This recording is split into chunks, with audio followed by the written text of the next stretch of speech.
Welcome back to my channel. నేను ఈరోజు చేయించబోతున్న recipe ఏంటంటే అనంతపూర్ జిల్లాలో ఫేమస్ అయిన మంచి టిఫిన్ అండి. అదే ఉగ్గానండి.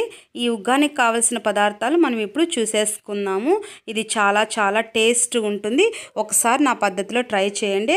మరమరాల ప్యాకెట్ ఒకటి, గ్రీన్ చిల్లీ, అలాగే పెద్ద ఆనియన్, కొన్ని కరివేపాకు, చింతపండు పెద్ద సైజ్ అంత, ఒక నిమ్మకాయ సైజ్ అంత, ఇంకొకటి కొద్దిగా పసుపు, 4 టేబుల్ స్పూన్ పుట్నాల పొడి.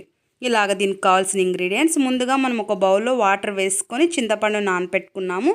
తర్వాత ఒక కడాయి తీసుకొని అందులో ఆయిల్ వేసి కొద్దిగా ఆవాలు, అవి వేగిన తర్వాత ఉల్లిపాయలు, పచ్చిమిర్చి కట్ చేసి పెట్టుకున్నటువంటి వేయండి. అలాగ వేసి కొద్దిగా వేగిన వెంటనే కరివేపాకు, చింతపండు పులుసుని వేసేయండి. చింతపండు పులుసు బాగా సిమ్లో పెట్టి మగ్గనివ్వండి, లేకపోతే స్మెల్ వచ్చేస్తుందండి. అలాగా బాగా ఉడికిన తర్వాత అందులో 4 టేబుల్ స్పూన్ పుట్నాల పొడిని వేసుకొని బాగా కలియపెట్టండి. ఇలాగ నేను చూపిస్తున్న విధంగా ఇలాగ చేయండి. ఇలాగ చేసిన తర్వాత మనం ముందుగా బొరుగులను ఏమేమైతే చూసుకున్నామో ఆ బొరుగులను వాటర్లో నుంచి మొత్తం అంతా తీసేసుకొని ఇలా పక్కన పెట్టుకొని ఆ తాలింపు అంతటిని ఇందులో వేయండి. చాలా చాలా టేస్ట్గా ఉంటుందండి. మీకు నచ్చిందా? నచ్చితే లైక్ చేయండి, షేర్ చేయండి, సబ్స్క్రైబ్ చేయండి.